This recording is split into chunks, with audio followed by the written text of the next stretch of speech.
How many of you in the last 14 years or so have been to the National Mall in Washington, D.C.? Lots of us, about half of us or so. And if you've been there in the last 13 or 14 years, there's all the beautiful monuments there. It's sacred ground to me. We have all the monuments to great presidents. We have the monuments to our fallen heroes in war. And now there is a monument that is erected to a U.S. citizen, something I don't think that's ever happened before at the National Mall. And the monument is in honor of Martin Luther King Jr., someone who would call himself an average Joe, but who stood for peace and for freedom and for equality in an exceptional way that transformed and is an important part of the story of our country. And so it brings tears to my eyes when I see it, especially when I read the quotes that are on the wall, because as a practitioner of this teaching, they so exemplify what we believe. Quotes like, "Darkness cannot drive out darkness. Only light can do that. Hate cannot drive out hate. Only love can do that." Or, "I have the audacity to believe that peoples everywhere can have 3 meals a day for their bodies, education and culture for their minds, and dignity, equality, and freedom for their spirits." Or, "It is not enough to say we must not wage war. It is necessary to love peace and sacrifice for it. We must concentrate not merely on the negative expulsion of war, but on the positive affirmation of peace." I love having that on the sacred ground of the United States Capitol, this vision for peace for ourselves and for all of humanity. And King is known for his famous speeches, especially there at the National Mall. But he's also, to me, one of the great spiritual minds of the 20th century. And you really get this not just from reading his speeches or watching them, but from his incredible sermons. He had a sermon entitled "A Tough Mind and a Tender Heart," where he talks about the importance of discernment and critical thinking and being tough-minded, but to never match that up with being hard-hearted. And he talks about the importance of being tender-hearted, but to never match that up with being soft-minded. Thus, live your life with a tough mind and a tender heart. Kind of brilliant. He had a sermon entitled "The Drum Major Instinct," where he invites us to consider that at the heart of racism or all discrimination perhaps isn't a superiority complex, but a deep-seated inferiority complex.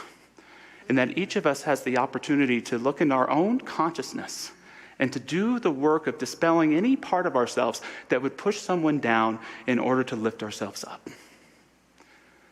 He has a sermon called "A Knock at Midnight," where he speaks to this great spiritual phenomenon in your life where you find yourself at the darkest moment, a starless sky, and you begin to feel and manifest and feel a part of a great dawn becoming. King's favorite sermon was called "The 3 Dimensions of a Complete Life." And I believe it was his favorite sermon because most of us ministers all have a sermon that we kind of wrote early in our career that we were able to evolve and build over time.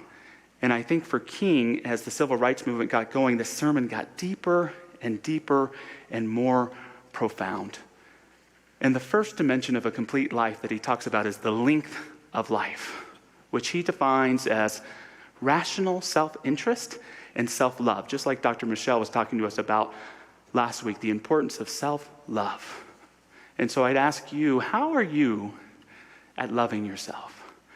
How are you at taking good care of yourself, not just internally, but in how you show up in the world? Because as we teach in our philosophy, how we think about ourselves doesn't just depend on our experience of who we are, but it defines our relationships.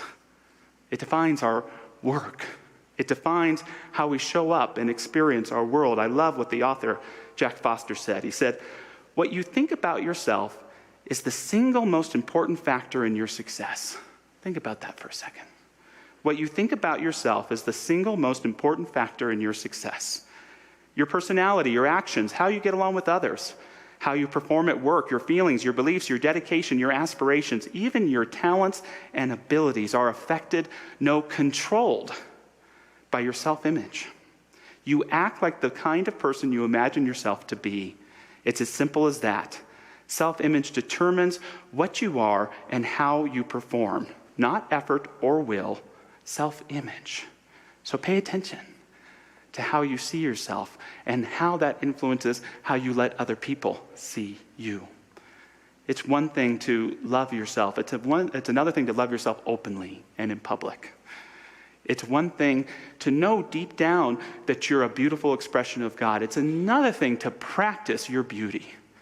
That's the thing about beauty for me. It's not just a quality of life.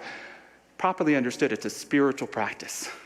How many of us have engaged in the spiritual practice of being beautiful? Being the beautiful expression that you are. This is best exemplified in Maya Angelou's famous poem, Phenomenal Woman. It's in the fire in my eyes and the flash of my teeth, the swing in my waist, the joy in my feet. I'm a woman phenomenally. And I would keep reading that, but I might get overexpressive and that might be a little weird for you all. But you get the point. Own your beauty and be it and express it. And this was an essential part of King's message, where he articulates loudly to his audience, which is mostly made up of black men and women. And he declares black is beautiful. Black is beautiful. It's not saying that other colors aren't beautiful, or this isn't beautiful, or that isn't beautiful, but black is beautiful. And it was important for King. He recognized that if the civil rights struggle was to be achieved, not only did white hate have to be overcome, but also any sort of apathy in any individuals, any part of ourselves that would lack dignity or think that someone was better than we are. There was a famous study by Kenneth Clark done in the 1940s, where he brought together young white and black children, boys and girls, and had them play with a black and white doll. And many of us know the results of this study. Not only did the majority of the children want to play with the white doll, but when asked which one was more special or more beautiful, the majority of the children would choose the white doll. And strangely, when the children were asked, which one do you most identify with, the majority would pick the white doll as well. What a terrible result of the evils of segregation, of the lack of integration and understanding, that a child might look in the mirror and not know how precious and how beautiful they are.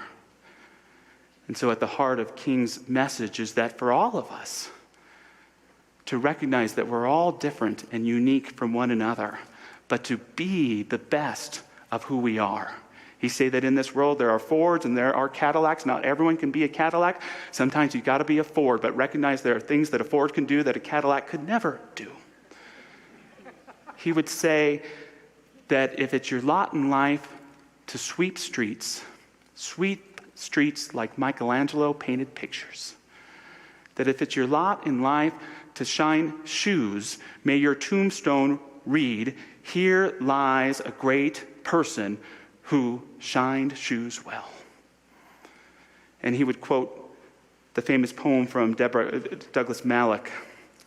"If you can't be a pine on the top of the hill, be a scrub in the valley, but be the best little scrub on the side of the hill. Be a bush if you can't be a tree. If you can't be a highway, just be a trail. If you can't be the sun, be a star. It isn't by size that you win or fail. Be the best of whatever you are." And that's what we're all called to do with rational self-interest and self-love. Be the best of who you are. And how many of us limit ourselves from being our best because of a negative self-image or low self-esteem, or because we think so-and-so's prettier or better looking than we are, or so-and-so can talk better than we do, or whatever it may be. Step into being the best of who you are, and the great thing about that is you move from the first dimension of self-love into the dimension of service to others, what King calls the breath of life. See, it's one thing just to love yourself and to like yourself and take care of yourself, but that's only one dimension of life. And if you get stuck there, you become kind of like Narcissus looking into the pond. When we really love ourselves, when we really understand ourselves, we begin to see that we are not alone, but that we are indeed wrapped in what King would call a mutual thread of destiny. If King was here today, he would want to remind us that before you walked into the doors of Mile High Church this morning, that you more than likely were dependent on about half the world. From the sponge or the shampoo you used in the shower, to the coffee beans or the tea leaves that you consumed, to the bread you may have eaten, to the clothes that you put on your back, to the car that you got into and all the makers of the parts that go into them. Even to get into this door, we've related with so much of the world. And to be able to recognize our unity in it is to begin to be of service to others. As Joseph Campbell once said, the second law of life is survival. The first law that we usually forget is that we are one. And when we remember that, we get that call to be of service to other people in a more incredible way. I think a mistake sometimes some of us make when we look back at that important time of the civil rights movement in the 50s and 60s is that although we all recognize that the goal was always the same, greater freedom and equality, that the strategies were different towards getting there. And that some of these civil rights leaders, as much as they respected each other, sometimes they didn't like each other very much either. And you had different threads, different paths. You had more of a separatist path that might have been exemplified by Malcolm X before the last year of his life when he began to change his mind, that said that blacks and whites shouldn't be integrated, that we should be separate, and that sometimes violence is necessary. From my place of privilege today, that's hard for me to understand, but when I try to put on the shoes of someone in the time, I understand. This is very different from the approach of the Christian Southern Leadership Conference, exemplified by Martin Luther King Jr., who took on Gandhian nonviolence. This idea that the way to become more one is to use the power of love and to bring forth the conscience, the better angels of the nature in all human beings, so to seek to live in greater equality.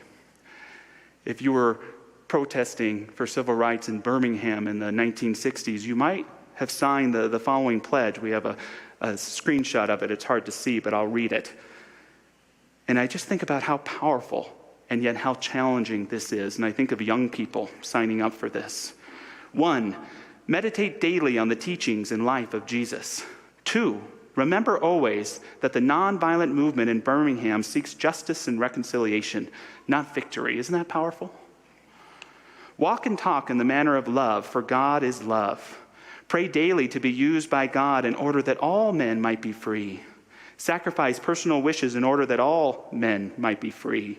Observe with both friend and foe the ordinary rules of courtesy. Boy, have we forgotten those sometimes, haven't we?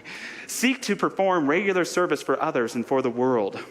Refrain from the violence of fist, tongue, or heart. Strive to be in good spiritual and bodily health. And follow the directions of the movement and the captain on a demonstration. And we can interpret those to our own religious science language, but they're so powerful, and invite you to consider what it would be to practice that just in your life every day. Right? Talk about forgetting on Tuesday. It's hard to keep that going, living from that place of love. And there's a story of a young man who made this pledge, who tells his father that he's going to go and protest in a very dangerous situation. And his father forbids him and says, no, you can't go. We have to keep you safe. Rational self-interest. And the kid says, I don't care if you ground me to my room or how you punish me. I'm going to that protest because not only do I want freedom for me, I want it for you and for Mama as well. And the father gives his blessing. And that's that movement that happens from when we move from just our own self-interest to realizing that we are a part of something greater, and what does it mean for each of us to care for others. King talks about it in his Drum Major Instinct sermon that Jesus gave us a new norm for greatness. That if you want to be wonderful, great. If you want to come in first, great. But if you really want to be great, whoever is around you, you become their servant. You seek to uplift them, to inspire them, to lift them up to a greater degree of greatness. And there's a third thread to this important civil rights time that's not as talked about as much today, and it's a legal thread. These are young, powerful lawyers, men and women, exemplified by the NAACP at the time, and in particular by the character of Thurgood Marshall, who would become the first black Supreme Court justice. And these were individuals who sought to use the law to help heal and create unity and freedom and equality for individuals.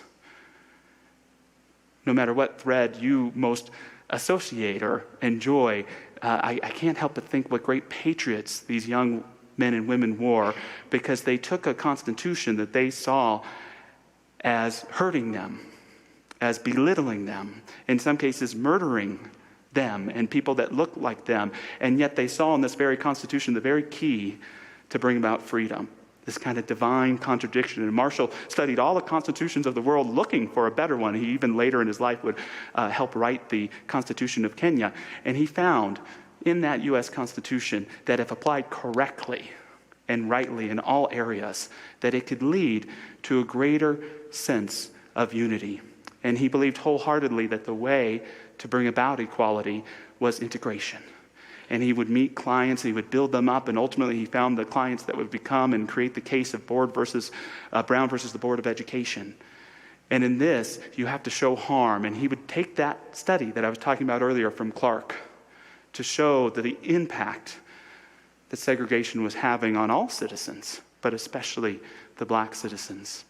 And the Supreme Court, in a rare unanimous decision, helped begin the long, slow process that we're still experiencing today of becoming an integrated, unified society. And that when we accomplish that, nothing else is unaccomplishable to step into that greatness of who we are. Marshall did much of the legal work, but King brought that spiritual heart and morality and philosophy. And he shares, a man has not begun to live until he can rise above the narrow confines of his own individual concerns to the broader concerns of all humanity. The length of life, rational self-interest, and self-love. The breadth of life, serving a power greater than yourself. Those are two dimensions, and yet there's a third dimension that King would define as the reach for God, that mountaintop that Dr. Patty was praying about so beautifully. It's that relationship to develop a faith that there is a presence and power for good in this universe that we can use, and when we give ourselves to it, it can use us in incredible and powerful ways. King would argue that there are two types of atheists, as he argues in the sermon. There's the atheist who just comes to the conclusion that there's no God and that's it. But then there's also this practical atheist who affirms the existence of God with his lips and yet denies God with his life. Sometimes I go weeks being a practical atheist and don't even know it, right? What does that mean for you to let the sacred into every area of your life? It's easy for me to experience here on Sundays with all of you. It's hard when I'm alone and feeling down on myself. It's easy when I remember the truth of my relationships and why I'm here. It's hard when I'm in an argument with someone I love. But that's our charge, is to let God in, is to let the sacred in. There is a divine healing present in the universe. There is a divine peace. Let it in. There's a divine grace and a divine wisdom. Let it in. There's a healing and there's a forgiveness and there's restoration. And there's simply just that space where we know that all is well, that there's a divine presence right where we are. Let it in. Can you let it in? Where in your life, where in your heart are you keeping it out? Because when we begin to let that divine life in, we get that third dimension of a complete life, and it really starts moving. We can begin to hold ourselves in wholeness even when we're feeling full up in our brokenness. And we begin to allow that recognition that we do not live our lives alone, but that there is always a divine spirit with us. Martin Luther King's probably most famous and important civil rights battle was the first one that he ever had. He had become a young minister and took a pulpit in Alabama, and that's right around the time that Rosa Parks refused to get off of a bus, and he was elected the leader of a group that organized a boycott in Montgomery, Alabama, to boycott the buses there. And at first, King was hopeful that maybe 30% of the citizens would participate, but when 90% of them participated, he knew he was onto something. And yet it was his first experience with this, and it was very hard for him. It was the first time that he would get phone calls in the middle of the night filled with terrible epithets towards him and threats. It's the first time that he would be speaking to a group and he'd hear whispers that, I don't know if this is the right leader for us. And on one particular evening, always there at these Monday meetings they would have was a woman named Sister Pollard, who was a spiritual mentor to King. And he gave a talk there to the group, and he came off the stage, and Sister Pollard called him over, and she said, "What's wrong with you? You're not here tonight. You didn't speak well tonight. What's wrong with you?" "Oh, I'm fine, Sister Pollard. I'm just fine." No, I can tell something's off. Is it the whites? Did they threaten to do something to you?" No, that's not it." "Well, let me tell you something. Even if we aren't with you here, God is with you. God is with you." And it wasn't just the words. There was something in that experience for King where he would take those words, God is with you, wherever he went in his life. He kept this knowing when his house was bombed twice. He kept this knowing when he was stabbed and almost murdered. I believe he kept this going all through the time up to when he was viciously and terribly taken from this earth. And yet, what is more important to know than that sense that there is a divine power, no matter what the challenge, no matter the darkness, no matter the difficulty, that has that spirit within us that can transcend any limits of the human experience to experience a greater oneness with the divine. And how important it is for each of us to know not only how love-worthy we are, but how divine-worthy we are. And that the only thing that keeps us from that greater peace, that greater love, that greater harmony, that greater wisdom, that greater abundance isn't God, but it's our own self-rejection. It's our own inability to know that we are worthy enough to receive those divine gifts in our lives and to unite them and thread them in the different areas of life. King says, and he sounds just like our founder to me when he says these things. He says, "You may not be able to define God in philosophical terms. Men through the ages have tried to talk about him. Plato said that he was the architectonic good. Aristotle called him the unmoved mover. Hegel called him the absolute whole. Then there was a man named Paul Tillich who called him being itself." We don't need to know all of these high-sounding terms. Maybe we have to know him and discover him in another way. One day you ought to rise up and say, "I know him because he's a lily of the valley." And then somewhere you ought to just reach out and say, "He's my everything. He's my mother and my father. He's my sister and my brother. He's a friend to the friendless. This is the God of the universe, and if you believe in him and worship him, something will happen in your life. You will smile when others around you are crying. This is the power of God." And what does it mean for each of us to become even that much more open to what the power of divinity can do in our minds, in our bodies, in our relationships, and in our social world that needs so much more understanding that the divine is with all and that we together cultivate a greater harmony for ourselves and for humankind. So going into prayer this morning, I invite any of our prayer practitioners who'd like to stand to join me in doing so.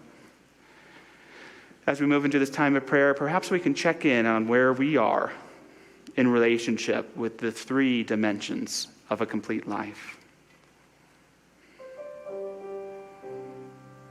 Am I sincerely and authentically not just loving myself, but being the love that I am in my life?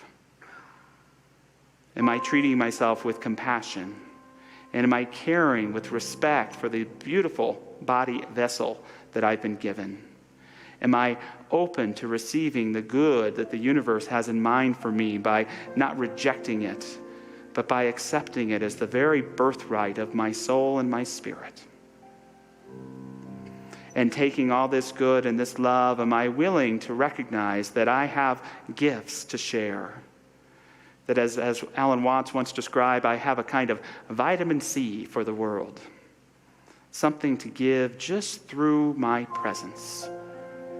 You may not be able to articulate what that gift is, but only know that there is always something or someone in front of you in which to practice, to be that light, to uplift, to make seen, and to behold the sacred in action.